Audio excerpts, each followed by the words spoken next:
Hello అందరికీ! ఇది Sunday mini vlog and ఆ రోజు రథసప్తమి కూడా. ఇండియాలో ఉంటే చక్కగా బయట పాలు పొంగిచ్చేవాళ్ళం.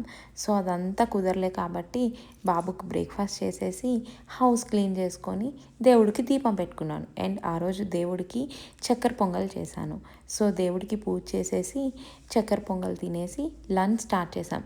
సండే అంటేనే నాన్ వెజ్, కానీ ఆ రోజు తినకూడదు కాబట్టి జస్ట్ వెజ్ పులావ్‌తో కానించేసాం.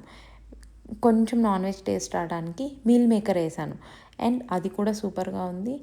తినేసి కొంచెం ఒక 1 అవర్ న్యాప్ తీసుకొని టీ తాగేసి శశికి ఎలాగైనా బుర్ర తినేసాను. ఎందుకంటే లాస్ట్ వీకెండ్ కూడా ఎక్కడికి పట్టుకెళ్ళలేదు. సో, ఈ వీకెండ్ ఎయిర్పోర్ట్ షాపింగ్కి పట్టుకెళ్ళాడు, ఏవో ఆఫర్స్ ఉన్నాయని చెప్పి. సో, అవన్నీ నాకు చూసిన తర్వాత నాకు ఏ ఆఫర్స్ అనిపించలేదు. సో, నాకు ఒకటి నచ్చింది, అది తీసుకున్నాను. అది ఫుల్ వీడియోలో పోస్ట్ చేస్తాను.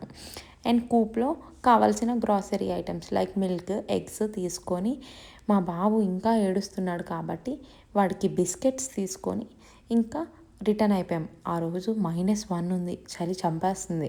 సో, ఇంటికి వచ్చిన తర్వాత బఠానీ చాట్ చేశాను వేడి వేడిగా, ఎందుకంటే పులావ్ కొంచెమే ఉంది కాబట్టి. ఇలా మా డిన్నర్ కూడా ఫినిష్ చేసాం. ఇది గాయ్స్ మా సండే మినీ వ్లాగ్. ఇలా మా సండే ఫినిష్ అయింది. సో, మీది ఎలా అయింది? Please do comment it. See you in the next vlogs. Please like, share and subscribe.